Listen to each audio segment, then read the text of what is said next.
Para hablar justamente y tratar de analizar esta situación, estamos en comunicación con Pablo Cabrera, que es ex embajador de Chile en la Federación Rusa. Pablo, ¿cómo le va? Lo saluda acá Darío Mizrahi. ¿Cómo está? ¿Cómo está usted? Gusto saludarlo. Bien. Pablo, ¿qué interpreta de estas horas verdaderamente dramáticas que vivió Rusia este fin de semana? Mire, usted ha hecho un relato bastante contundente de todos los sucesos y creo que lo que podemos decir desde un punto de vista analítico, diplomático, podríamos decir, creo que deja entrever toda esa situación algunas cosas que no están muy aclaradas, sea por la falta de información, sea por la especulación. Pero hay hechos que están más o menos evidentes. Uno era el enfrentamiento y la dificultad que existía entre el Ministerio de Defensa, o sea, el Kremlin, el aparato de defensa del Kremlin, y el Grupo Wagner.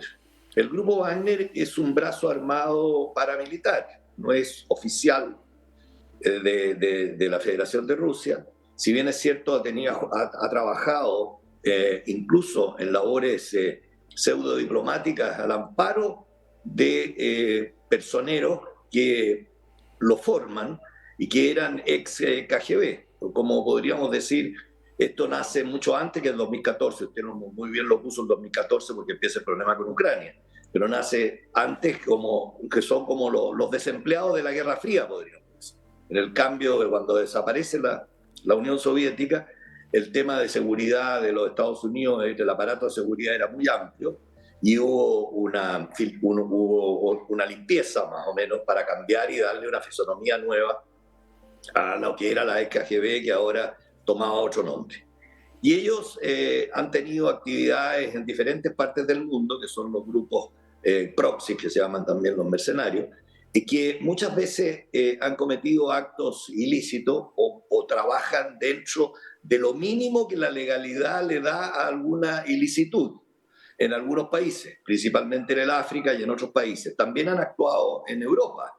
Hay que recordar que cuando se envenenaron a esas personas con polonio en Gran Bretaña, se acusaba muy fuertemente al gobierno de Rusia. El gobierno de Rusia decía: yo aquí no tengo que ver, y pueden probarlo que no tengo que ver, pero habían personeros que merodeaban en el gobierno o que tenían relaciones con el gobierno que le daban su amparo. Y eso le significó a Rusia muchas veces salir, desviar la atención de que eran ellos los que estaban impulsando alguna acción ilícita en algún país exterior. Con respecto a Ucrania, el grupo Wagner se hace poderoso porque en el Donbass, en las dos repúblicas del Donbass, y que también en la toma de Crimea o en la retoma de cara a los rusos dicen que es una retoma, en ello ahí tuvieron mucha participación porque estaban organizados. Estaban organizados en los grupos rusos que vivían en territorio ucraniano y que dieron origen al conflicto, que eran los que vivían en el Donbass, en las dos repúblicas. Entonces había más organización. Pero ahora lo que queda claro es que el gobierno ruso, que pretende, reitero, ganar la guerra, puede pensar de que hay vida después de la guerra y tiene una visión de la guerra llamada Operación Militar Especial, que eso no lo ha cambiado. Si ustedes se dan cuenta, en el discurso de Putin que usted mismo mostró, hablan de una operación especial, militar especial. Y lo que pasa es que hubo un mal cálculo, una miscalculation, como dicen los americanos. El mal cálculo fue que esta operación especial se transformó en una guerra, y en una guerra con Occidente. Y el grupo Wagner puede haber sido útil al inicio, pero al final, cuando tiene a toda la opinión pública mundial observando esto, presionando esto, mirando esto, acusando a Rusia, ellos tienen una visión panorámica diferente de lo que es la operación militar especial a lo que lo puede tener un grupo mercenario, que es una guerra a exterminio.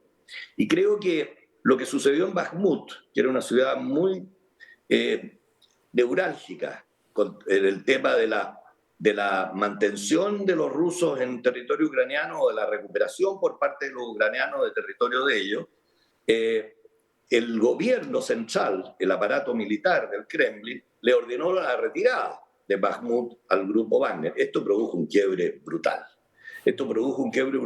Y motivó una cantidad de declaraciones del grupo Wagner en contra de las autoridades militares y pidiendo la salida del ministro de Defensa. Y esto tiene que ver porque se le empezó a descontrolar la guerra en términos de exterminio, en términos de métodos de hacer la guerra. Acuérdense lo que fue Bucha, lo que fue otras partes. Putin ha sido acusado en la Corte de la Haya, etc.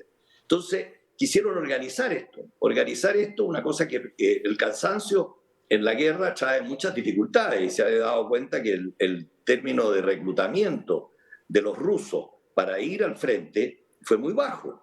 Los rusos que arrancaron de Rusia, salieron de Rusia, prefirieron vivir en el exilio que reclutarse o ir a la guerra.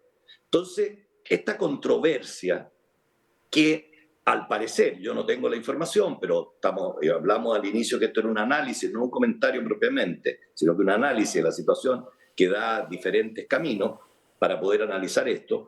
Se puede entender ahora que quizás esta disputa y estos gallitos del poder entre el grupo Wagner y el Ministerio de Defensa ruso, el aparato militar del Kremlin, pudo dar motivo a ese misil que voló sobre el Kremlin.